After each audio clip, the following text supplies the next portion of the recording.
अस्सलाम वालेकुम जी।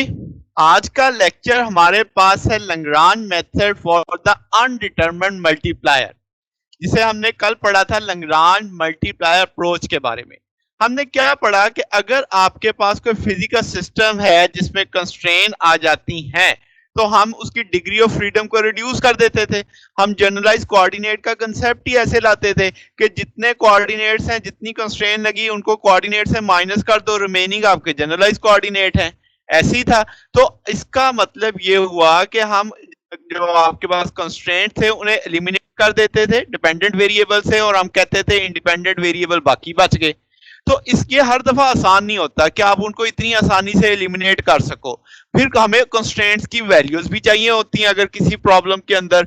तो ये मेथड इतना बेहतर नहीं था, तो डिफिकल्ट भी है, इनकन्वीनियंट भी है। तो कुछ जगहों पे हमें एक अब नई टेक्निक, नए अप्रोच के साथ हम जाते हैं, जो कि क्या कहलाती है, लैग्रांज मल्टीप्लायर अप्रोच, या उसे हम कहते हैं लैग्रांज मेथड ऑफ अनडिटरमिन्ड मल्टीप्लायर।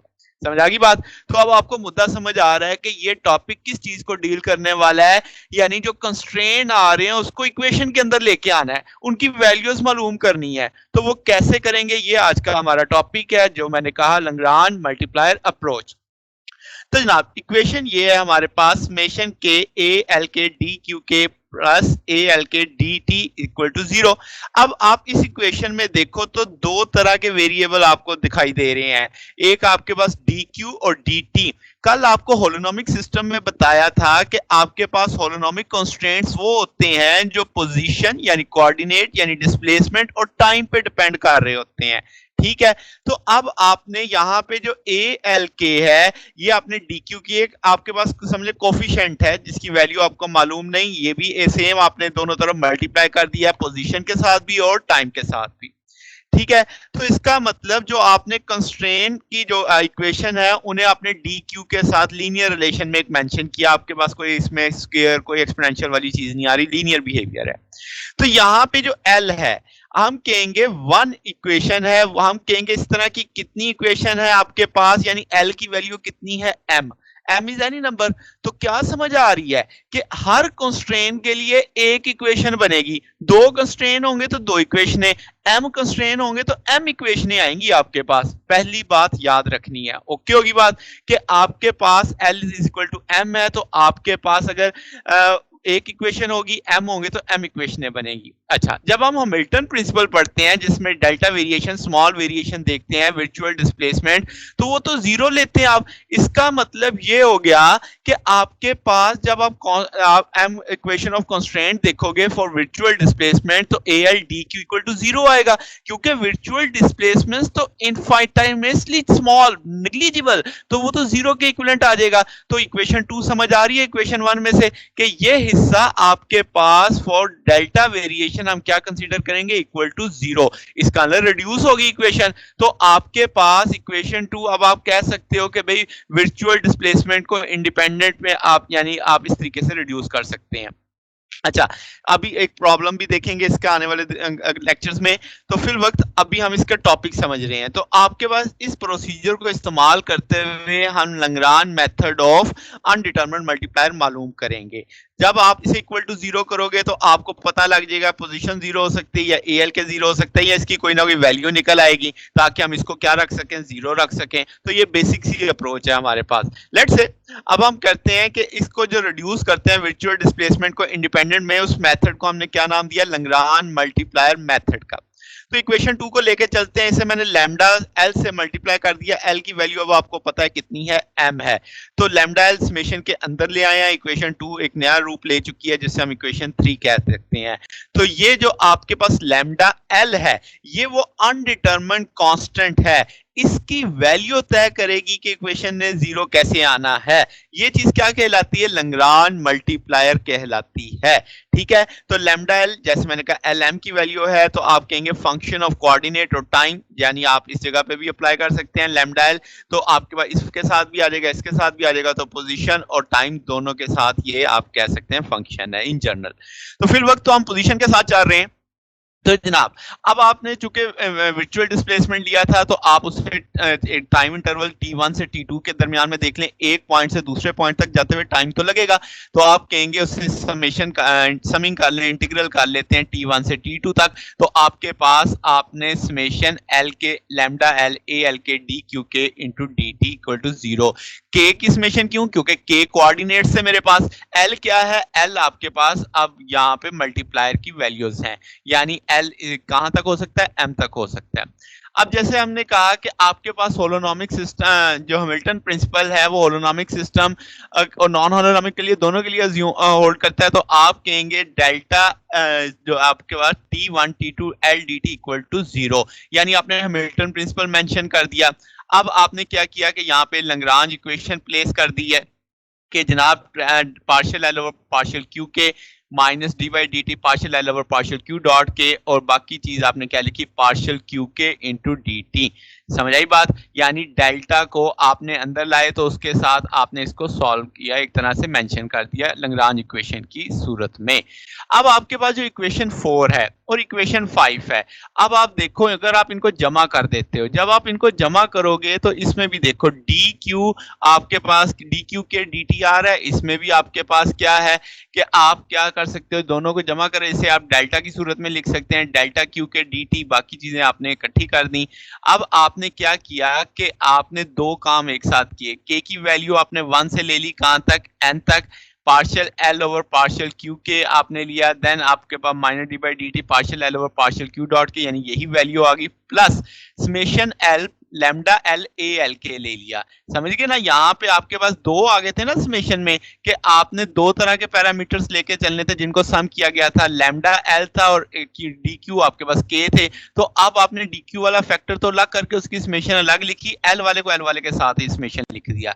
ठीक है, तो अब आपके पास यहाँ पे डी क्यू नेसेसरली इंडिपेंडेंट नहीं हो सकते, आपके पास कंस्ट्रेन है तो वो एम इक्वेशन के साथ रिलेटेड होंगे। कल वाला टॉपिक अगर आपको याद हो वेरिएशनल कंस्ट्रेन सिस्टम में, कि कंस्ट्रेन जब वेरिएशनल सिस्टम में होते हैं तो वो कनेक्टेड होते हैं जितने, तो आपके पास वो इंडिपेंडेंट नहीं होते, तो इसका मतलब ये हो गया कि एन माइनस एम भी आप कह सकते हो कि इंडिपेंडेंट है, एम उनमें से कह सकते हो फिक्स्ड है। यानी कि क्या मतलब? अब आपने कहा कि अगर एम कंस्ट्रेंट थे तो एम रिलेशन हो गए। अब टोटल तादाद कितनी है? एन। एन में से अगर मैं एम निकाल दूं तो एन माइनस एम तो इंडिपेंडेंट बच गए ना, बकिया जो एम है जो आपस में जुड़े हुए हैं, जो कोरिलेटेड है, वो आप कह सकते हो फिक्स्ड है। किसके साथ? के समेशन के ए एल के डी क्यू इक्वल टू 0 के साथ।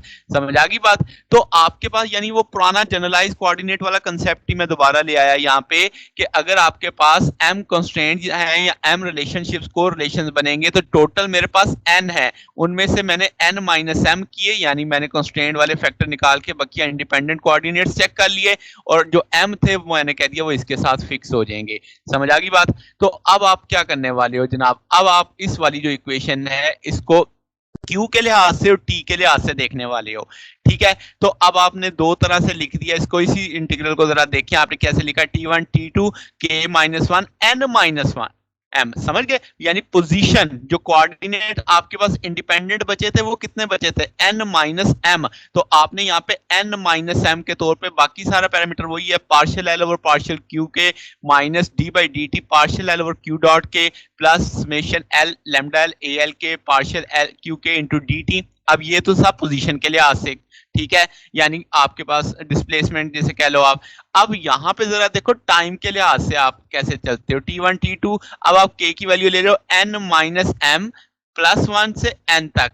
ठीक है, यानी कि उसके बाद वाले जो आपके पास बाउंड थे इसके साथ, तो अब आपने वहां से लिया n माइनस एम से एक आगे, यानी ये तो n माइनस एम तक था ना, ये उससे आगे प्लस 1 से कहां तक ले गए? n तक। टोटल मुझे n तो करने हैं ना, तो अब आपने उसको दो हिस्सों में तोड़ दिया है, एक हिस्सा वो जो इंडिपेंडेंट था और एक हिस्सा वो जो फिक्स थे।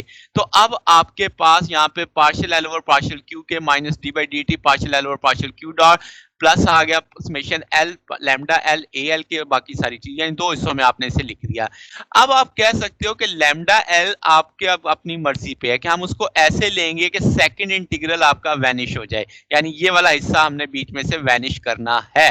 तो जनाब कैसे वैनिश करना है, लेट से मैं कह देता हूँ कि जो ब्रैकेट में लिखी हुई चीज है, यानी इसका जो कोफिशिएंट है उसको मैंने इक्वल टू कर दिया किसके, जीरो के। और यहाँ पे याद है ना के किसके बराबर कहां से शुरू हो रहा है, n minus m plus one से लेकर कहां तक जा रहा है, n तक जा रहा है। सेकंड इंटीग्रल हमने उठाया है, उसका जो कोफिशिएंट है इक्वल टू कर दिया जीरो के, ताकि ये जीरो हो जाए और आपके पास ये इंटीग्रल यहाँ से गायब हो जाए।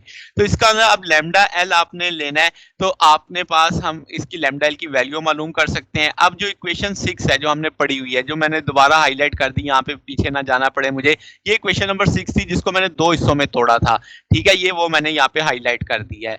अब इसमें आप देखो कि अगर आप L की वैल्यू 1 से M तक करते हो, यानी कि आपने अब लैम्डा एल की वैल्यू मालूम करनी है, तो आपने कहा L से 1 से M तक है लैम्डा एल ए एल की, तो अब आपने कहा कि इस तरह करने से आपने जो कोऑर्डिनेट से n माइनस एम पोजिशन तक जो इंडिपेंडेंट थे वो अब आपके पास आर्बिट्रेरी हो गए। इसका मतलब अब आपके पास k जो है n माइनस एम वो आपके पास इंडिपेंडेंट है, यानी जो बात हमने यहाँ पे की थी कि ये सारे इंडिपेंडेंट हैं, बकिया सारे जो डिपेंडेंट थे।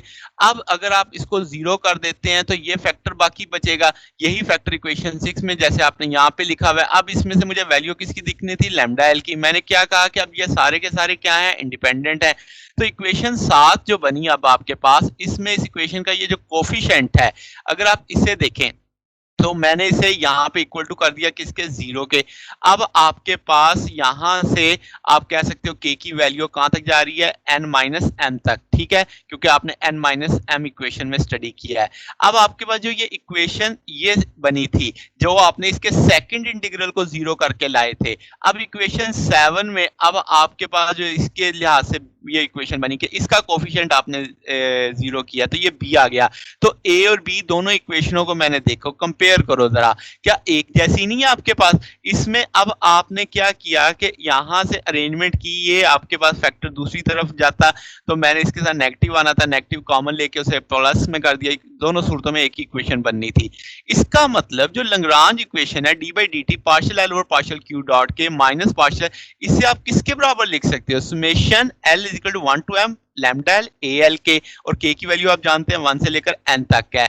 इसका मतलब n इक्वेशनें आपको मिलेंगी, मगर अननोन कितने हैं, n प्लस 1। तो आप कहोगे कि आपके पास n कोऑर्डिनेट्स हैं और m लैग्रांज मल्टीप्लायर हैं। समझ आ गई बात कि अब आपके पास n प्लस m, आपको समझ आ रही होगी बात। तो m क्या है, आपके पास जो अननाउन थे डिटरमिनेंट फ्रॉम m इक्वेशन, जो आपने इक्वेशन 1 से निकाले, जो कि इक्वेशन 1 ये थी अब आपके पास। अब आप इसे dq को कैसे q डॉट के पैटर्न पे लिख सकते हैं, तो ये अब आपकी क्या है, फर्स्ट ऑर्डर डिफरेंशियल इक्वेशन है। तो अब इसका मतलब ये जो ये इक्वेशन है ये बड़ी अहम है, ये अब आगे चलनी है। जहां पे भी हमारे पास लैग्रांज मल्टीप्लायर का क्वेश्चन आएगा, हम यहाँ पे इक्वेशन 8 को लेके आएंगे। अब इक्वेशन 8 को एक दफा फिर समझ लो, ये हमें कितनी इक्वेशनें देगी, n इक्वेशनें देगी। क्यों, क्योंकि k की वैल्यू कहां तक है, 1 से n तक, यानी n कोऑर्डिनेट्स आप एक तरह से देख रहे हो। मगर अननोन कितने होंगे, n प्लस m। यहाँ पे n क्या है, कोऑर्डिनेट्स हैं, m क्या है, लैग्रांज मल्टीप्लायर है। वो लैग्रांज मल्टीप्लायर ये लैम्डा एल आपके पास आ रहे हैं, ठीक है। तो अब आपके पास यहाँ से हमने क्या लिखा कि जो आपके पास यानी इक्वेशन 1 में है, आप इसी तरीके से, ये तो मैंने एक के लिए डिस्कस किया ना, इस तरह m अगर अननाउन हुए, यानी आपके पास अननाउन की वैल्यू m है, तो आप m इस तरह की इक्वेशनें बनाएंगे। समझ आ गई बात, हर दफा एक इक्वेशन बनेगी, हर दफा एक अनडिटरमिन्ड वैल्यू आपको मालूम पड़ जाएगी, ठीक होगी बात। तो ये चीज हमने समझी, इसको हमने डी क्यू के जगह क्यू डॉट के तौर पे मेंशन कर दिया। अब जरा इसकी फिजिकल सिग्निफिकेंस देख लेते हैं कि भाई इस लैम्डा एल की फिजिकल सिग्निफिकेंस क्या है। तो अगर हमने कहीं हम कंस्ट्रेंट को रिमूव कर देते हैं सिस्टम से कि हमारी इक्वेशन ऑफ मोशन अनचेंज रहे एक्सटर्नल फोर्सेस के लगने के बावजूद, तो इसका मतलब ये होगा कि जो एक्सटर्नल फोर्सेस लग रही हैं वो आपके सिस्टम को तो डिस्क्राइब कर रही हैं उसी तरीके से, यानी वो सेम रहने दे रही हैं। तो आपके पास जो अप्लाइड फोर्स है वो फोर्सेस ऑफ कंस्ट्रेंट के बराबर है। यहां से यही समझ आ रही है ना कि अगर आपको याद हो जनरलाइज फोर्स वाला टॉपिक, तो यहाँ पे क्यू के आया था, यानी जनरलाइज फोर्स आई थी। तो यहाँ पे आपने यही चीज लिखी कि जो आपकी जो अप्लाइड फोर्स है वो फोर्सेस ऑफ कंस्ट्रेंट के क्या हो रही है, मस्ट बी इक्वल आनी चाहिए, ताकि इक्वेशन आपको समझ आ सके, बैलेंस हो सके। तो इसका मतलब ये आपने चीज पढ़ी हुई है, तो इक्वेशन 8 तो इसी चीज के आइडेंटिकल है। मैं यहाँ पे थोड़ा सा समझा, ये आ गया, ये इक्वेशन 8 है तो ये बिल्कुल ऐसी है क्यू के बराबर। तो आप कह सकते हो, यहाँ पे समझ लीजिए मैंने इक्वेशन 8 लिख दी यहाँ पे। तो अब आपके पास क्यू के, इसका मतलब अगर आप इन दोनों इक्वेशनों को कंपैरिजन करो तो क्यू के इसकी जगह आ रहा है, इसका मतलब कंस्ट्रेंट की फोर्स और जो अप्लाइड फोर्सेस हैं वो आपने इक्वल मान ली हैं। तो ये चीज अब हमारे पास लैग्रांज मल्टीप्लायर मेथड के बराबर आ गया कि आपके पास जो कंस्ट्रेंट की इक्वेशनें थी वो इक्वेशन के अंदर आ चुकी हैं। हम उनको अब ज्योमेट्री की मदद से नहीं देख रहे हैं, हम उनको एक अलजबरा की मदद से समझ रहे हैं, यानी एक उनका रिलेशनशिप ला रहे हैं। ठीक है, तो इस तरीके से अब आप समझ गए सादा सादा मोटा मुद्दा क्या है। अगर आपको समझ आया हो कि लैग्रांज इक्वेशन को इसके बराबर लिख देंगे, क्योंकि ये चीज सारी की सारी जो कंस्ट्रेंट वाली फोर्सेस हैं ये सारी की सारी अप्लाइड फोर्सेस के बराबर हैं। ठीक है, तो अब आप कह सकते हो कि जो लैग्रांज मल्टीप्लायर मेथड है हॉलोनॉमिक सिस्टम के लिए, वो आपके पास क्यू के को रिड्यूस कर इंडिपेंडेंट भी करेंगे, या हम उसमें से फोर्सेस ऑफ कंस्ट्रेंट निकाल लेंगे। यानी दोनों तरीके से हमारे पास जो अगली एग्जांपल आएगी वो हमें इसके बड़ी अच्छे तरीके से समझा देगी कि एक हूप जब डिस्क स्लाइड डाउन करता है तो हम उस पर कैसे लैग्रांज मल्टीप्लायर मेथड अप्लाई करके उसकी इक्वेशन निकालते हैं, उसके लिए कांस्टेंट की वैल्यू भी मालूम कर पाते हैं। तो ये जनाब आज का हमारा टॉपिक था। तो आपको ओवरऑल मुद्दा क्या समझ आया? आपको समझ आया कि जो कांस्टेंट आते हैं हमारी इक्वेशन में उसे हम मालूम कर सकते हैं कि इक्वेशन की मदद से। ठीक है, वो इक्वेशन अब आपको यहाँ पे ये नजर आ रही, इक्वेशन नंबर 8 है हमारे टॉपिक की। अब आप समझ सकते हैं d by D T partial l और partial Q dot k minus partial l और पार्शियल क्यू बराबर आ जाएगा summation L is equal to 1 to m L lambda L A L के। यहां से क्या समझे आपके, L की वैल्यू 1 से m तक है, यानी कितने कंस्ट्रेंट आप डील कर सकते हो, m कंस्ट्रेंट। हर एक के लिए अलग अलग बना के एंड पे सम कर दो तो टोटल आपको मिल जाएगा। ठीक होगी बात? तो ये एक बेसिक सा कंसेप्ट है हमारे पास लैग्रांज मल्टीप्लायर मेथड का। ठीक है, तो अगर आपको इसमें कोई डाउट हो, कोई बात पूछने वाली हो तो नीचे कमेंट्स में पूछ सकते हैं। वीडियो अच्छी लगी हो तो वीडियो को लाइक कीजिएगा, दोस्तों के साथ शेयर कीजिएगा, चैनल को भी सब्सक्राइब कर दीजिएगा। अब तक के लिए इतना ही, बाकी इंशाल्लाह फिर नेक्स्ट देखेंगे। ओके, अल्लाह हाफिज।